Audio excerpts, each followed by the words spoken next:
આવતીકાલથી રાજ્યમાં વરસાદનો વધુ એક રાઉન્ડ શરૂ થવાનો છે અને વરસાદનો રાઉન્ડ શરૂ થવાનો છે કેમ કે બંગાળની ખાડીની અંદર બનેલી સિસ્ટમ એ મજબૂત સિસ્ટમ હવે ડીપ ડિપ્રેશન ઓડિશા આસપાસના વિસ્તારોમાં એનું લેન્ડફોલ થયું છે અને એ સિસ્ટમ છે એ હવે ગુજરાત પર અસર કરવાની છે એટલે એની અસર આવતીકાલથી દેખાવાની છે અને ઉત્તર ગુજરાત, મધ્ય ગુજરાત અને દક્ષિણ ગુજરાતના અમુક વિસ્તારોમાં વરસાદ પડવાનો છે।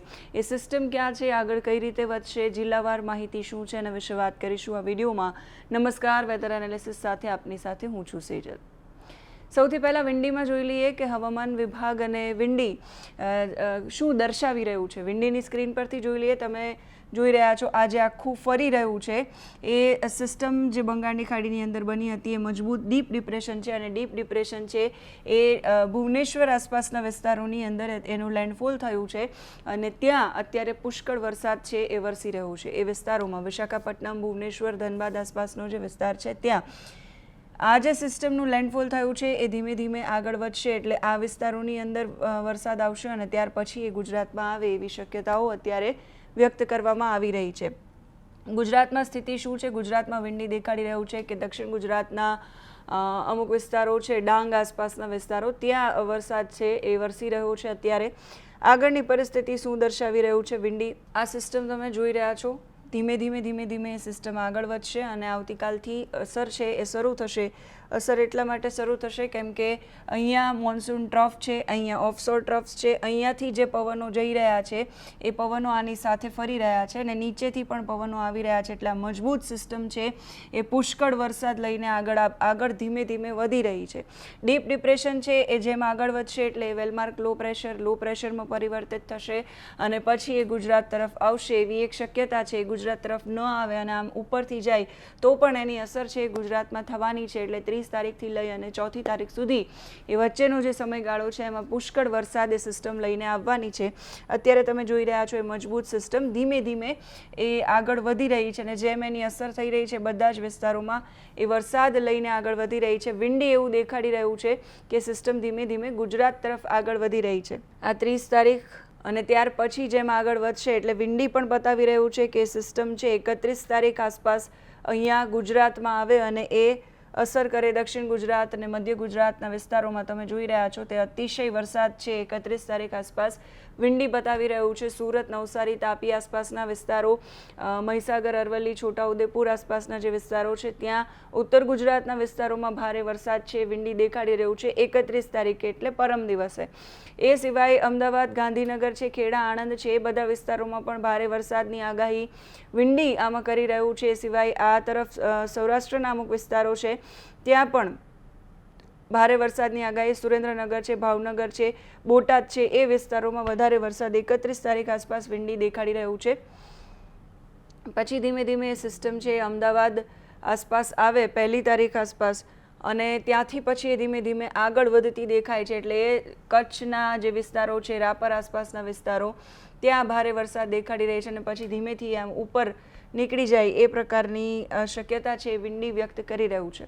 હવામાન વિભાગ શું કહી રહ્યું છે? હવામાન વિભાગની સેટેલાઇટ તસવીર શું કહી રહી છે? તમે જોઈ રહ્યા છો જે વિસ્તારમાં સૌથી વધારે વાદળો દેખાઈ રહ્યા છે ઓડિશા, વિશાખાપટ્ટનમ આસપાસનો જે વિસ્તાર છે ત્યાં અત્યારે આ સિસ્ટમ છે। જે રીતે આપણે વિંડીમાં જોયું એમ એ સિસ્ટમ ત્યાં એ વિસ્તારોની અંદર અત્યારે છે અને ત્યાંથી ધીમે ધીમે આગળ વધશે એટલે આ તમે વાદળોનું આખું જે ઝુંડ જોઈ રહ્યા છો અતિશય વરસાદ છે એ વિસ્તારોમાં પડી રહ્યો છે। આપણે ત્યાં પણ છૂટાછવાયા વાદળો છે એ દેખાઈ રહ્યા છે, ખાસ ઉત્તર ગુજરાતનો જે વિસ્તાર છે ત્યાં બનાસકાંઠા, સાબરકાંઠા, મહીસાગર આસપાસનો વિસ્તાર ત્યાં વરસાદ પડી રહ્યો હોય એવું દેખાડી રહ્યા છે। કચ્છમાં પણ છૂટાછવાયા ઝાપટા અને સૌરાષ્ટ્ર, દક્ષિણ ગુજરાત અને સૌરાષ્ટ્રમાં પણ છૂટાછવાયા ઝાપટા છે એ સેટેલાઇટ તસવીરમાં દેખાડી રહ્યા છે। એ સિવાય હવામાન વિભાગ છે એનું જે મોડેલ આપતા હોય છે એ મોડેલ શું કહી રહ્યું છે?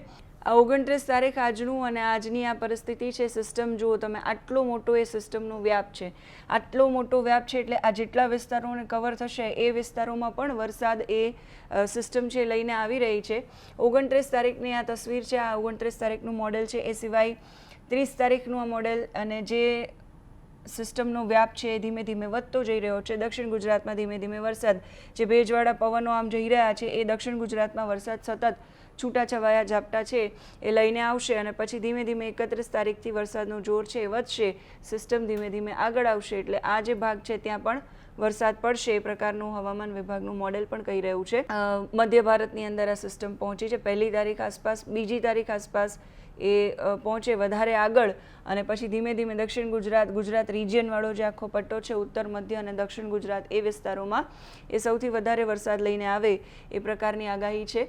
હવામાન વિભાગનું પૂર્વાનુમાન શું કહી રહ્યું છે, કયા જિલ્લામાં કયા પ્રકારનો વરસાદ પડવાનો છે, તો વડોદરાથી લઈ છોટાઉદેપુર, ભરૂચ, નર્મદા, સુરત, તાપી, નવસારી, ડાંગ અને વલસાડ, વડોદરાથી નીચેનો જે પટ્ટો છે દક્ષિણ ગુજરાતનો આખો પટ્ટો, એ વિસ્તારોની અંદર આજના દિવસ માટે હળવોથી મધ્યમ વરસાદ પડે એવી શક્યતાઓ છે. એ સિવાય કચ્છથી લઈ બનાસકાંઠા, વાવ-થરાદ, સાબરકાંઠા, અરવલ્લી, મહીસાગર, દાહોદ, પંચમહાલ એ બધા વિસ્તારો, પાટણ, મહેસાણા, અમદાવાદ, ગાંધીનગર, આણંદ અને સૌરાષ્ટ્ર, આ જે બધા વિસ્તારો છે એ બધા વિસ્તારોમાં છૂટાછવાયા સ્થળોએ હળવા ઝાપટા ક્યાંક પડે એવી આજના દિવસ માટે શક્યતા છે. 30 તારીખ માટે વરસાદનું જોર ધીમે ધીમે વધશે અને તમે જોઈ રહ્યા છો વડોદરા, છોટાઉદેપુર, ભરૂચ, તાપી, નર્મદા, ડાંગ, નવસારી એ બધા વિસ્તારો છે એ બધા વિસ્તારોમાં હળવોથી મધ્યમ વરસાદ પડે, હળવા સામાન્ય ઝાપટા કરતાં થોડો વધારે વરસાદ પડે એ પ્રકારની આગાહી. ત્યાર પછી વાવ-થરાદ, બનાસકાંઠા, સાબરકાંઠા, અરવલ્લી, મહીસાગર, દાહોદ, પંચમહાલ, પાટણ, મહેસાણા, ગાંધીનગર, અમદાવાદ, ખેડા, આણંદ, સુરેન્દ્રનગર, રાજકોટ અને બોટાદ, અમરેલી, ભાવનગર, જૂનાગઢ, આ જે ડાર્ક ગ્રીન કલરમાં જોઈ રહ્યા છો એ બધા વિસ્તારોમાં આવતીકાલે હળવોથી મધ્યમ વરસાદ પડે એ પ્રકારની શક્યતા. અને જામનગર, મોરબી, દેવભૂમિ, દ્વારકા, પોરબંદર અને કચ્છ ત્યાં સામાન્ય છૂટાછવાયા ઝાપટા પડે એવી શક્યતા છે. 30 તારીખ માટે 31 તારીખ માટે આ પૂર્વાનુમાનમાં પરિવર્તન આવ્યું. 31 તારીખે વાવ-થરાદથી લઈ અને વલસાડ સુધી એટલે આખો જે ગુજરાત રિજિયનવાળો પટ્ટો છે ત્યાં ક્યાંક મોટા ભાગના વિસ્તારો એવા છે કે જ્યાં ભારે વરસાદ ક્યાંક પડે, ક્યાંક હળવો, ક્યાંક સામાન્ય વરસાદ પડે એ પ્રકારની શક્યતા. સુરેન્દ્રનગર, રાજકોટ, બોટાદ, ભાવનગર, અમરેલી, જૂનાગઢ અને ગીર સોમનાથ એ જે બધા વિસ્તારો છે ત્યાં મધ્યમ વરસાદ પડે અને કચ્છ, મોરબી, જામનગર, દેવભૂમિ, દ્વારકા છે ત્યાં હળવો વરસાદ પડે એ પ્રકારની શક્યતાઓ છે. હવામાન વિભાગે અલર્ટ કયા વિસ્તાર માટે આપ્યું છે, તો હવામાન વિભાગે આજના દિવસે કોઈ વિસ્તાર માટે અલર્ટ આપ્યું નથી, પણ આવતીકાલે નર્મદા, તાપી અને ડાંગમાં ઓરેન્જ એલર્ટ આપવામાં આવ્યું છે. આમાં પરિવર્તન થઈ શકે છે જેમ સિસ્ટમ આગળ વધે એમ એની માહિતી છે હવામાન વિભાગ આપતું હોય છે. નાવકાસ્ટ પણ જાહેર કરતું હોય છે દર 3 કલાક માટે, એટલે એમાં પણ કોઈ આજના દિવસ માટે અલર્ટ નથી. આવતીકાલ માટે નર્મદા, તાપી અને ડાંગ છે એને ઓરેન્જ એલર્ટમાં મૂક્યું છે, એટલે ત્યાં ભારેથી અતિભારે વરસાદની શક્યતા છે. વડોદરા, છોટાઉદેપુર, ભરૂચ, સુરત, નવસારી, દમણ, વલસાડ છે આ જે બધા વિસ્તારો છે ત્યાં યલો એલર્ટ છે, એટલે ત્યાં ભારે વરસાદની શક્યતા હવામાન વિભાગે વ્યક્ત કરી છે. 31 તારીખથી પછી આગાહી છે એમાં પરિવર્તન આવશે. 31 તારીખે છોટાઉદેપુર છે અને નર્મદા છે એ બે વિસ્તારોમાં હવામાન વિભાગે રેડ એલર્ટ જાહેર કર્યું છે, એટલે 31 તારીખે છોટાઉદેપુર, નર્મદાની અંદર અત્યંત ભારે વરસાદ પડી શકે એવી શક્યતાઓ છે છૂટાછવાયા સ્થળો પર. દાહોદ, પંચમહાલ, વડોદરા, આણંદ, ભરૂચ, સુરત, તાપી, ડાંગ, નવસારી અને વલસાડ એ બધા વિસ્તારોને ઓરેન્જ એલર્ટમાં મૂક્યા છે, એટલે ભારેથી અતિ ભારે વરસાદ છે એ છૂટાછવાયા સ્થળો પર પડી શકે. એની સાથે અરવલ્લી, મહીસાગર, ગાંધીનગર, ખેડા, અમદાવાદ, સુરેન્દ્રનગર, બોટાદ, ભાવનગર, રાજકોટ અને અમરેલી આ જે આખો પટ્ટો છે ત્યાં યલો એલર્ટ આપવામાં આવ્યું છે 31 તારીખ માટે, એટલે ત્યાં ભારે વરસાદની શક્યતા છે. 1લી તારીખે રેડ એલર્ટ નથી આપવામાં આવ્યું, પણ આણંદ, ભરૂચ, નર્મદા, વડોદરા અને છોટાઉદેપુરમાં ઓરેન્જ એલર્ટ આપવામાં આવ્યું છે, એટલે ત્યાં ભારેથી અતિ ભારે વરસાદ પડશે. સુરત, તાપી, ડાંગ, નવસારીમાં ભારે વરસાદની શક્યતા. સાબરકાંઠાથી પંચમહાલ સુધી ભારે વરસાદની શક્યતા. આ તરફ ગાંધીનગર, ખેડા, અમદાવાદમાં ભારે વરસાદની શક્યતા. સૌરાષ્ટ્રની અંદર મોરબી, સુરેન્દ્રનગર, રાજકોટ, બોટાદ, ભાવનગર અને અમરેલીમાં ભારે વરસાદની શક્યતા હવામાન વિભાગે વ્યક્ત કરી છે. આજે હવામાન વિભાગે શક્યતાઓ વ્યક્ત કરી છે એમાં પરિવર્તન આવી શકે છે. એનું કારણ સિસ્ટમ છે બંગાળની ખાડીની અંદર બનેલી એ મજબૂત સિસ્ટમ. એ મજબૂત સિસ્ટમ છે ધીમે ધીમે જેમ આગળ વધશે એટલે એમાં પરિવર્તન આવશે, કેમ કે દરિયામાં હોય તો એને વેગ મળે તો એ સાયક્લોનની એક કેટેગરી છે એ નીચે ડીપ ડિપ્રેશનમાં અત્યારે છે. જમીન ઉપર આવતા એનો જે વેગ મળવાની એને જે ગતિ મળતી હોય એમાં એ ધીમી થઈ જાય, ઓછું થઈ જાય અને પછી એ ધીમે ધીમે એની કેટેગરી છે કે ઓછી થતી જાય. એટલે અત્યારે ડીપ ડિપ્રેશનમાં છે તો એ ડિપ્રેશનમાં વેલમાર્ક લો પ્રેશરમાં અને લો પ્રેશરમાં એ પરિવર્તિત થશે, અને એ જેમ પરિવર્તિત થશે જેમ આગળ વધશે એમ એની દિશા નક્કી થશે. અત્યારે હવામાન વિભાગ એવું કહી રહ્યું છે કે ગુજરાત તરફ આવે એવી કોઈ શક્યતા હમણાં નથી. હવામાન વિભાગ આવું કહી રહ્યું છે. બાકી હવામાન નિષ્ણાંતો કહી રહ્યા છે, મોટાભાગના મોડેલ કહી રહ્યા છે કે સિસ્ટમ છે એ ગુજરાત તરફ આવશે અને અતિશય અને ભારે વરસાદ લઈને આવશે. તમારા જિલ્લામાં, તમારા ગામ વિસ્તારમાં કેવી પરિસ્થિતિ છે, તમે વાવણી કરી છે કે નથી કરી, પૂરના પાણી ઓસર્યા છે કે નથી ઓસર્યા, વરસાદ છે કે નથી, આ બધી જ માહિતી તમે કમેન્ટમાં લખી અમારા સુધી પહોંચાડી શકો છો.